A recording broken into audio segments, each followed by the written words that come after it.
বিসমিল্লাহিররহমানিররহিম। আসসালামু আলাইকুম। আমি আলমগীর হোসেন সম্রাট। একটি চমৎকার বিষয়, পাকিস্তানের জাতীয় দিবসে বাংলাদেশ জামাতে ইসলামী প্রতিনিধি দল যাচ্ছে বা গিয়েছে এখানে। এখন এখানে আমাদের কোনো আপত্তি নেই, আমরা যারা বিএনপি করি, কিন্তু আমাদের কোনো প্রতিনিধি দল যদি পাকিস্তানের জাতীয় দিবসে যাইতো, ওই ফেসবুকে বট বাহিনীর ঠেলাঠেলিতে এতক্ষণে অস্থির হয়ে যেত, কইতো আমাদের ফেয়ারে পাকিস্তান। এখন আমরা যদি বলি কথার মানে আপনাদের উদাহরণ সহিত বলতে যদি যাই, আপনাদের দিলে কি এখন ফেয়ারে পাকিস্তান? সেটা আপনাদের করতে হবে, সত্যটা বলতে হবে জাতির কাছে। আপনারা কি চান? যে পাকিস্তানের সাথে আমাদের কোনো এখন বর্তমানে কোনো বিরোধ নাই। 1971 সালে তারা মানবতা বিরোধী হত্যাকাণ্ড চালিয়েছে, আমাদের উপর নির্যাতন করেছে, আমরা স্বাধীনতা পেয়েছি, জাস্ট ওকে ফাইন। এখন যে এই যে ফেয়ারে পাকিস্তান আমাদেরকে বলেন, আমাদের অন্তরে ফেয়ারে পাকিস্তান অনেক সময় হাসিনাও বলতো, আপনারা অনেক সময় বট বাহিনী লাগিয়ে দিয়ে ফেসবুকে অনেক জায়গায় কমেন্ট করে বলেন। এখন আপনাদের নেতা কর্মীদের প্রতি আমার একটা আহ্বান, যে বট বাহিনীর প্রতি একটা আহ্বান, এই যে পাকিস্তানের জাতীয় দিবসে যে বাংলাদেশ জামাতে ইসলামের প্রতিনিধি দল যাচ্ছে, এখন আপনাদের দিলে কি, আপনাদের অন্তরে কি, আপনাদের কি ফেয়ারে পাকিস্তান? নাকি আপনারা নিজেদের বেলা অন্ধ থাকেন, অন্যের বেলা শুধু সমালোচনা করেন? একটা কথা বলি, আপনারা পাকিস্তান যান, আরো অন্যান্য দেশে যান, কোনো আপত্তি নেই।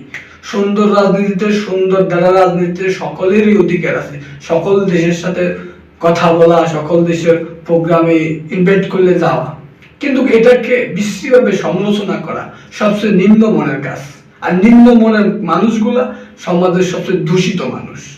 কাজেই আমি আপনাদের প্রতি বলবো, বাংলাদেশ জামাতে ইসলামের অঙ্গ সহযোগী সংগঠন বা জামাতের সমর্থক অনুরাগীদের বলবো, অহেতুক সমালোচনা না করে, যেটা যৌক্তিক সমালোচনা সেটা করুন, যেটা করলে মানুষের মধ্যে আপনাদের গ্রহণযোগ্যতা পাবে, যেটা করলে জনগণ আপনাদের প্রতি বা আস্থা রাখবে, সেই কাজগুলো করতে হবে। সমালোচনা করা যায় ভাই, সমালোচনা করলে অভাব নেই সমালোচনা। আচ্ছা, শুধু সমালোচনা করলে তো হয় না, প্রশংসাও তো করা হবে। আমাদের দেশনায়ক তারেক রহমান বা বিএনপি সব কি খারাপ? সব তো খারাপ না, একটা দলের তো সব খারাপ হয় না। তাহলে তাদের সমালোচনা গুলো আপনারা খুব ভালোভাবে ফেসবুক, ইউটিউবে করতে পারেন। যখন প্রশংসনীয় একটা কাজ করে তখন তো আপনারা করেন না। এটা হচ্ছে অন্ধমি সমালোচনা, মানে আপনি চোখ তাকিতে অন্ধ, এরকম কাজ করেন। তো এরকম কাজ না করে দল মত নির্বিশেষে, ধর্ম বর্ণ নির্বিশেষে আমরা সকলেই আমাদের পরিচয় আগে বাংলাদেশী, তারপরে আমরা মুসলিম, যারা মুসলিম উন্নতাবলম্বী যারা আছে উন্নতাবলম্বী তারা পালন করবে, কিন্তু আমাদের সকলের আগে পরিচয় হচ্ছে আমরা বাংলাদেশ। এই বাংলাদেশের বাইরে আমাদের কোনো ঠিকানা নাই, এই বাংলাদেশের বাইরে আমাদের কোনো রাজত্ব নাই। এই বাংলাদেশে আমাদের রাজনীতি, এই বাংলাদেশের মানুষ নিয়ে আমাদের বসবাস। কাজেই সমালোচনাও করুন আর প্রশংসনীয় কাজগুলো করুন। আর জামাতের এই কাজটা আমি কোনোভাবে মানে হেয় চোখে দেখছি না বা সমালোচনার চোখে দেখছি না। কথাগুলো এই জন্যই বলছি, শুধু জামাতের ক্ষেত্রে না, আমরা যদি এখন যেতাম আমাদেরকে তো অনেক কথা শুনতে হতো।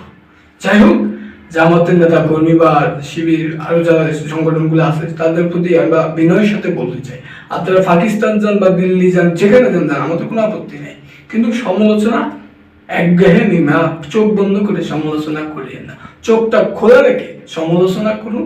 আপনাদের জন্য শুভকামনা রইল। আপনারা ইসলামিক মূল্যবোধে যে রাজনীতি করেন, সে রাজনীতিতে আপনারা সাকসেসফুল হন, এই আশা আমি আপনাদের জন্য আমার ব্যক্তিগত পক্ষ থেকে শুভকামনা করি। তো সকলকে ধন্যবাদ। আমার আলোচনা আশা করি বুঝতে পারছেন। আল্লাহ হাফেজ।